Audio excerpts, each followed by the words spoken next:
তীরে এসে তরি ডুবল বাংলাদেশের, সৈকতকে ঘিরে ধরল মাছরা। শেষ বলে অস্ট্রেলিয়ার জয়। ওয়ানডে সিরিজের প্রতিশোধ টি-20-র প্রথম 2 ম্যাচেই নিয়ে নিল অস্ট্রেলিয়া। প্রিয় দর্শক, বাংলাদেশ ও অস্ট্রেলিয়ার মধ্যকার প্রথম টি-20 ম্যাচে জয় তুলে নেয় অস্ট্রেলিয়া, আর আজ দ্বিতীয় টি-20 ম্যাচেও জয় তুলে নিয়েছে অস্ট্রেলিয়া, যেখানে শেষ বলে এসে জিতেছে তারা। টানটান উত্তেজনার হাড্ডাহাড্ডির রুদ্ধশ্বাস। এই ম্যাচে মাঠে নেমে অস্ট্রেলিয়া আগে ব্যাটিং এসে পুরো 20 ওভার খেলে 5 উইকেট হারিয়ে করেছিল 196 রান। এর জবাবে ব্যাট করতে নেমে বাংলাদেশের 2 ওপেনার দারুণ শুরু করে। তানজিদ তামিম ও সাইফের ব্যাটে যেন ঝড় ওঠে, তবে 48 রানের মাথায় প্রথম উইকেট ঝরে যায়। দলীয় চতুর্থ ওভারের চতুর্থ বলে তানজিদ হাসান তামিম 30 রান করে প্যাভিলিয়নে ফেরেন। ম্যাট রিয়ানশো উইকেট নিয়ে বাংলাদেশের উইকেটের পতন ঘটান।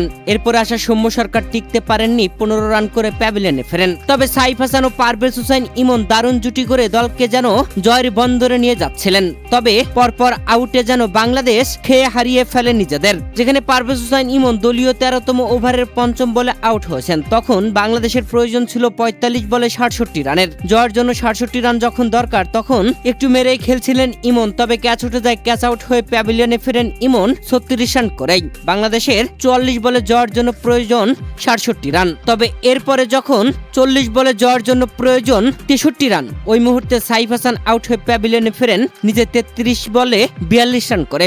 এরপরে তাওহিদ হৃদয় ও শামীম হুসাইন পাটোয়ারি। তবে শামীম হুসাইন পাটোয়ারিও টিকতে পারলেন না। 17তম ওভারের 3য় বলে নিজে 8 বল খেলে 7 রান করে প্যাভিলিয়নে ফিরলেন। এরপরে ব্যাটিং আসলেন আব্দুল গাফফার সাকলাইন। তাওহিদ হৃদয় ও সাকলাইন দারুণভাবে শেষ পর্যন্ত খেলেছেন, তবে দলকে জেতাতে ব্যর্থ হয়েছেন। শেষ 12 বলে প্রয়োজন ছিল 34 রান। সেখানে সাকলাইন দলীয় 19তম ওভারের 5টি বল খেলেন। 5 বলে রান আনেন মাত্র 5টি রান।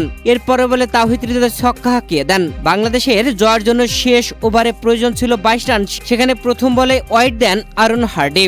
এরপরে বলে সিঙ্গেল নিয়ে দেন সাকলাইন। পরের বলে ব্যাটিং এ গিয়ে তাওহিদ হৃদয় ডট খেলেন। তবে তারপরে বলে 2 রান নেন। এরপরে বল ওয়াইড, তারপরে ছক্কা, তারপরে 4। শেষ বলে এসে বাংলাদেশের জয়ের জন্য প্রয়োজন 8 রান। তবে শেষ বলে ছক্কা মারতে গিয়ে সীমানার কাছে ক্যাচ আউট হয়ে যান তাওহিদ হৃদয়। বাংলাদেশ 7 রানে ম্যাচটি হেরে গেছে। আর এই ম্যাচে যখন বাংলাদেশ জিততেই চলেছিল, ওই মুহূর্তে অ্যাডাম জাম্পার বলে এলবির ফাঁদে পড়েছিলেন তাওহিদ হৃদয়। বাংলাদেশি আম্পায়ার সৈকত আউট দিয়েছিলেন না, রিভিউ নিয়েছিল অস্ট্রেলিয়া। এ সময় আম্পায়ার সৈকতকে ঘিরে ধরেছিল অস্ট্রেলিয়ানরা, আউট দিল না কেন? তবে রিভিউ নিয়ে আম্পায়ার সৈকতের সাথে জিততে পারেনি তারা। ব্যাটে টাচ লেগেছিল বল, তাই তো আম্পায়ারের সিদ্ধান্তই চূড়ান্ত থাকে।